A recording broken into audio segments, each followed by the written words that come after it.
하나님 아버지를 내가 믿사오며 그 외아들 우리 주 예수 그리스도를 믿사오니 이는 성령으로 잉태하사 동정녀 마리아에게 나시고 본디오 빌라도에게 고난을 받으사 십자가에 못 박혀 죽으시고 장사한 지 사흘 만에 죽은 자 가운데서 다시 살아나시며 하늘에 오르사 전능하신 하나님 우편에 앉아 계시다가 저리로서 산자와 죽은 자를 심판하러 오시리라. 성령을 믿사오며 거룩한 공예와 성도가 서로 교통하는 것과 죄를 사하여 주시는 것과 몸이 다시 사는 것과 영원히 사는 것을 믿사옵나이다. 아멘. 네, 함께 찬양하겠습니다. 찬송가 539장 1절과 4절을 함께 찬양하도록 하겠습니다. 539장 1절과 4절입니다. 너 예수께 조용히 나가 내 모든 짐 내려놓고 주 십자가 사랑을 믿어 죄 사함을 너 받으라. 주 예수께 조용히 나가 내 마음을 쏟아놓으라. 너를 미리 보시는 주님 그 은혜를 베푸시리. 너 주님과 사귀어 살면 새 생명이 넘치리라. 주 예수를 찾는 이 앞에 참 밝은 빛 비추어라. 주 예수께 조용히 나가 내 마음을 쏟아놓으라. 너를 미리 보시는 주님 그 은혜를 베푸시리.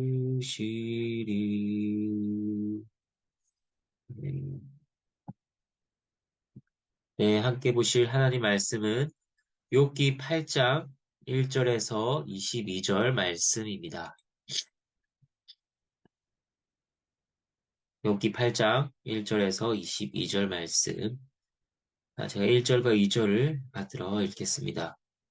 수아 사람 빌닷이 대답하여 이르되 내가 어느 때까지 이런 말을 하겠으며 어느 때까지 내 입의 말이 거센 바람과 같겠는가.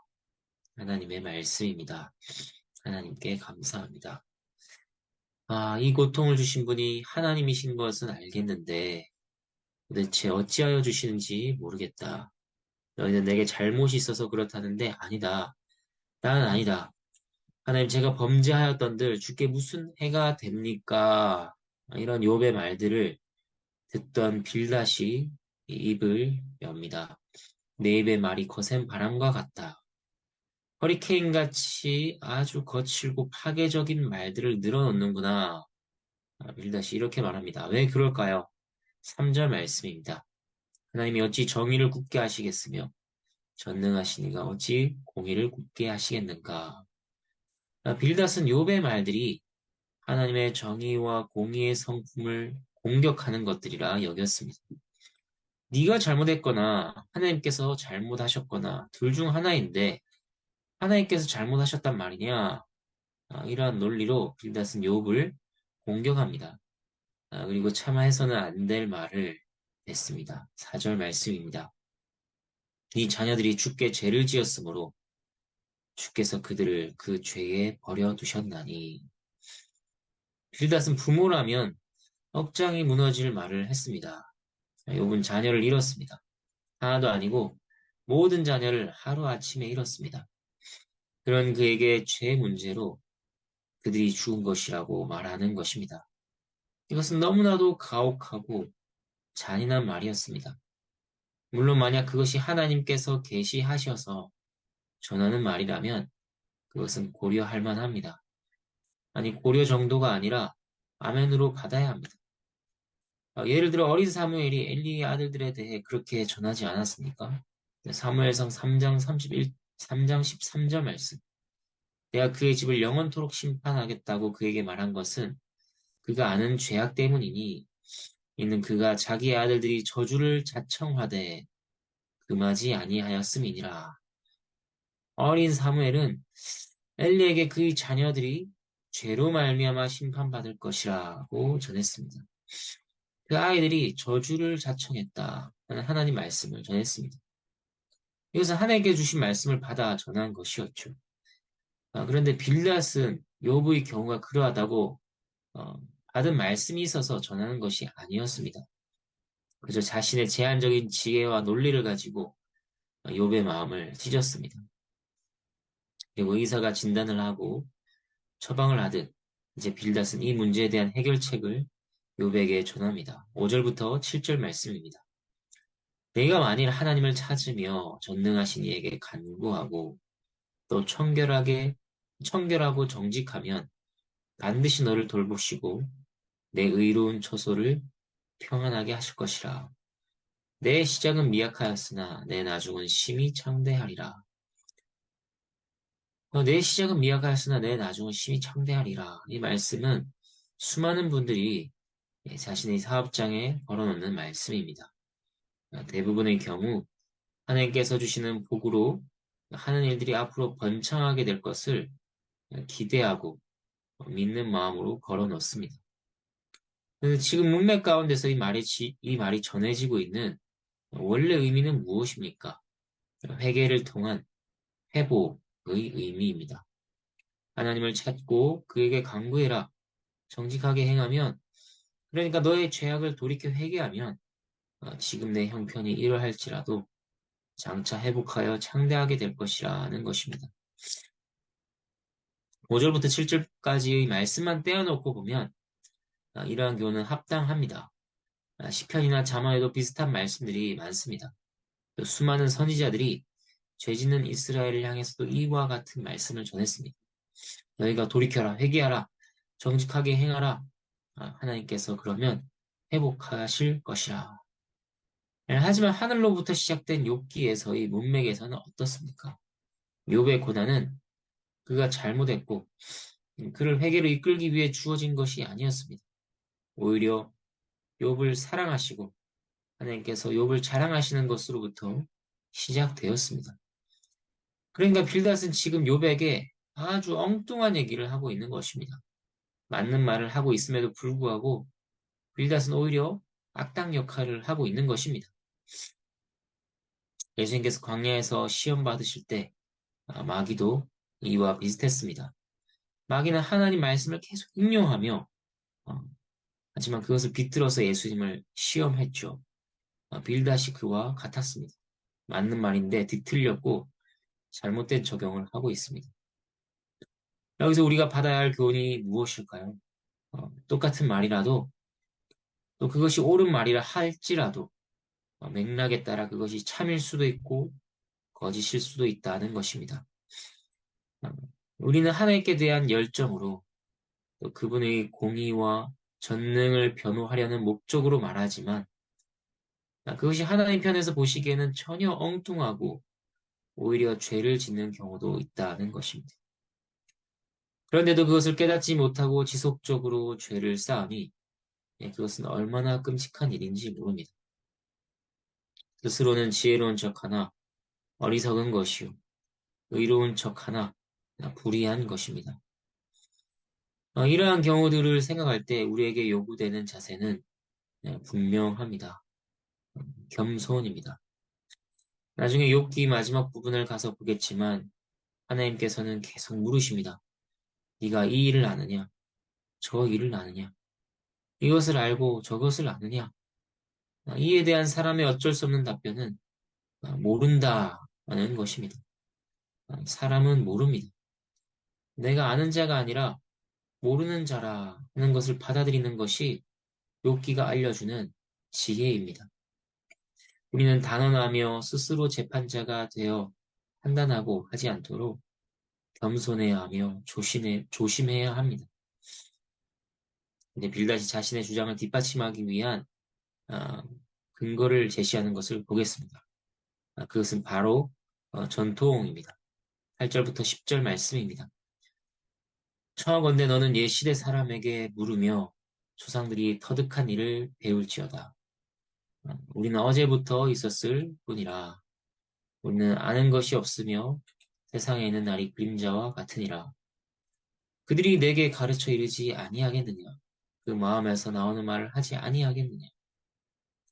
이것은 오늘날 교회에서 우리에게 특별히 필요한 교훈이라 할 수 있습니다. 조상들로부터 전해져 오는 바른 가르침들을 배우는 겸손함입니다. 왜냐하면 이 시대는 옛것을 무시하고 새로운 것만을 추구하는 경향이 그런 성향이 강하기 때문입니다. 그래서 유행하는 말이 무엇입니까? 꼰대입니다. 기성세대나 윗사람 또는 조금이라도 조언을 하려고 하는 사람이 있으면 그를 꼰대라고 합니다. 어떤 말도 듣고 싶지 않다. 당신의 말은 당신에게나 해당되는 말이라 것입니다. 하지만 인류의 역사와 희로애락은 늘 비슷한 굴레 속에서 되풀이 되어 왔습니다. 전체 역사 속에서 우리의 몇십 년은 점과 같습니다. 짧은 것이죠. 그렇기 때문에 역사와 전통에서 우리는 반드시 배워야 합니다. 빌닷의 말도 그러한 것이었습니다. 내가 하는 말은 오래전부터 전해져 오는 원리니 받아들여라고 합니다. 하지만 그의 말이 맞습니까? 의인이 항상 평안하고 죄인이 항상 심판을 받았나요? 역사가 정말 그렇게 흘러왔습니까? 그렇지 않습니다. 역사의 초기에 있었던 가인과 아벨부터 이미 그렇지 않았습니다. 아벨은 의인이었지만 억울하게 죽임을 당했습니다. 반면에 가인은 죄를 지었으나 성을 쌓고 그의 후손은 번성했습니다. 왜 빌닷은 이러한 역사에 대해서는 헤아리지 않는 것일까요? 그것이 빌닷의 한계인 것입니다. 그는 아주 장황하게 비유를 들어 악인의 결국을 설명합니다. 11절부터 13절 말씀. 왕골이 진펄 아닌 데서 크게 자라겠으며 갈대가 물 없는 데서 크게 자라겠느냐. 이런 것은 새순이 돋아 아직 뜯을 때가 되기 전에 다른 풀보다 일찍이 마르느니라. 하나님을 잊어버리는 자의 길은 다 이와 같고 저속한 자의 희망은 무너지리니. 왕골이라는 풀이 있습니다. 1.5m 정도로 크게 자라는데 진펄에서 자랍니다. 갈대는 물에서 자라죠. 진펄이 아니고 물이 없는 곳에서 그 둘은 크게 자랄 수 없고 금방 말라버립니다. 하나님을 잊어버린 자의 길이 이와 같다고 합니다. 그리고 빌닷의 비유가 이어집니다. 14절부터 19절 말씀. 그가 믿는 것이 끊어지고 그가 의지하는 것이 거미줄 같은즉 그 집을 의지할지라도 집이 서지 못하고 굳게 붙잡아 주어도 집이 보존되지 못하리라. 그는 햇빛을 받고 물이 올라 그 가지가 동산에 뻗으며 그 뿌리가 돌무더기에 서리어서 돌 가운데로 들어갔을지라도 그곳에서 뽑히면 그 자리도 모르는 채 하고 이르기를 내가 너를 보지 못하였다 하리니 그 길의 기쁨은 이와 같고 그 후에 다른 것이 흙에서 나리라. 곤충의 세계에서는 거미줄이 견고한 것이겠지만 우리에게 있어서 그것은 얼마나 약한 것인가요? 하나님을 잊은 불경한 자가 붙드는 것은 거미줄 같다고 합니다. 그리고 아무리 그가 잘 되는 것처럼 보인다 할지라도 금방 뽑혀서 그가 있었는지조차 잊어버릴 것이라고 합니다. 그는 금방 다른 것으로 대체될 존재입니다. 악인에 대한 빌닷의 이러한 묘사는 참으로 합당한 것입니다. 성경 전체가 알려주는 내용입니다. 악인은 반드시 망하고 뽑히고 무너질 것입니다. 그는 아무것도 아닌 존재가 될 것입니다. 20절부터 22절 말씀. 하나님은 순전한 사람을 버리지 아니하시고 악한 자를 붙들어 주지 아니하심으로 웃음을 내 입에 즐거운 소리를 내 입술에 채우시리니 너를 미워한 자는 부끄러움을 당할 것이라. 악인의 장막은 없어지리라. 이제 빌닷은 순전한 사람이 받을 복을 언급하고 그와 반대되는 악인의 화를 말합니다. 아주 훌륭하게 자신의 주장을 논리적으로 잘 펼쳤습니다. 이러한 비유에서 빌닷이 하고 싶은 말은 결국 5절의 말씀과 같습니다. 너도 회복을 위해 하나님을 찾으며 전능하신 이에게 간구하라, 회개하라는 것입니다. 하지만 욥의 고난에 대한 이러한 빌닷의 진단과 처방에는 문제가 있습니다. 의인과 죄인의 복과 화를 현세의 삶에 국한시켜서 적용해서는 안 되기 때문입니다. 이 땅에서 겪는 욥의 고난을 보고 단순하게 죄를 지어서 화를 당하는 것이라 하는 진단은 이후의 내세에 대해서는 전혀 고려하지 않는 것입니다. 물론 성경은 때때로 복과 저주에 대하여 현세의 것으로 비유하여 알려줍니다. 하지만 이것은 말 그대로 영원한 복과 저주를 알려주기 위한 목적으로 말하는 비유이지 현세의 삶에 국한시켜 적용하면 맞지 않다는 것입니다. 이걸 생각하면 우리가 적용점으로 생각할 것은 무엇일까요? 신자는 하나님을 찾고 간구하면 반드시 돌보시고 평안하게 하실 것이라. 시작은 미약하나 나중에 창대하리라와 같은 말씀들을 접할 때 그것을 영적으로 보는 관점을 가져야 한다는 것입니다. 모든 외적인 상황이 흔들릴 수 있습니다. 그것이 계속 흔들릴 수 있습니다. 끝까지 흔들릴 수 있습니다. 낙심이 심하여 자신의 믿음이 흔들릴 수도 있습니다. 믿음이 있기는 한 것일까? 그 흔적을 찾아보기 힘들 수도 있습니다. 하지만 하나님 아버지 하는 그 잠깐의 부르는 절규의 외침을 하나님께서는 들으시고 그 영혼을 지키시고 붙드십니다. 그리고 마지막까지 보존하시며 말할 수 없는 영광으로 덧입히시는 것입니다. 이것을 마냥 영적으로 보지 않고 육적으로 보는 자들은 그들의 정욕을 따라 낙심하며 망하게 될 것입니다. 황망하게 가버린 순교자들을 어떻게 해석할 것이며 고통스럽게 죽어간 신실한 자들을 어떻게 설명할 수 있겠습니까? 세상에서 보이는 것이 다가 아니라 하는 것을 기억해야 합니다. 하나님을 잊고 믿음을 저버린 자들의 최후도 마찬가지입니다. 그들이 이 땅에서 잘 먹고 잘 살 수 있습니다. 마지막까지 그렇게 살다가 갈 수도 있습니다. 그러나 그들의 영혼은 무너졌고 그들의 죽음 이후에는 끔찍한 심판이 있는 것입니다. 이제 말씀을 정리하겠습니다. 우리는 빌닷을 반면교사로 삼아 우리가 스스로 속아 넘어질 수 있는 자임을 기억하며 겸손해야겠습니다. 그리고 복과 저주에 대한 참된 안목이 우리 안에 생겨 영적으로 판단하며 영원의 관점에서 바라보는 우리 모두가 되어야 하겠습니다. 오늘 하루 가운데 모든 순간순간을 함께 하시며 바라보시며 주의 자녀들에게 복을 베푸시는 하나님께 모든 영광과 감사가 있기를 바랍니다. 함께 기도하겠습니다.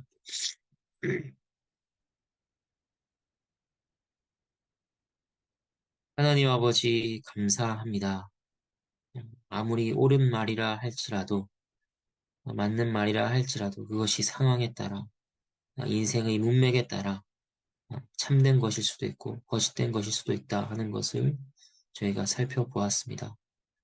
저희가 믿고 있는 바를 따라서 단순하게 그 논리를 따라 경고망동하지 않게 하시고 하나님 앞에서 겸손하며 입을 가리며 주의하며 경성하는 자들이 될 수 있도록 저희를 도와주시옵소서. 하나님 세상에 일어나는 모든 일들을 바라볼 때 그것을 표면적인 것으로만 보고 판단하는 것이 아니라 영적인 관점에서 그것을 판단하게 하시고 영혼의 관점에서 그것을 바라보게 하여 주시옵소서. 낙심한 이들을 주님께서 붙드셔서 힘을 더하시고 무릎을 세우시고 그들에게 하나님의 위로와 사랑을 더하여 주시기를 하나님께 구합니다. 건강히 좋지 못하여 몸이 상한 분들 가운데에도 하나님께서 함께 하시며 지키시며 그 영혼을 붙드시고 인도하시기를 하나님께 구합니다. 나그네 교회 모든 건석들 가운데 주의 복과 위로를 더하여 주시옵소서. 하나님께 감사를 드리며 예수 그리스도 이름으로 기도합니다. 아멘. 주님께서 가르쳐 주신 기도로 함께 기도하겠습니다. 하늘에 계신 우리 아버지여, 이름이 거룩히 여김을 받으시오며 나라가 임하시오며 뜻이 하늘에서 이루어진 것 같이 땅에서도 이루어지이다. 오늘 우리에게 일용할 양식을 주시옵고 우리가 우리에게 죄 지은 자를 사하여 준 것 같이 우리 죄를 사하여 주시옵고 우리를 시험에 들게 하지 마시옵고 다만 악에서 구하시옵소서. 나라와 권세와 영광이 아버지께 영원히 있사옵나이다. 아멘.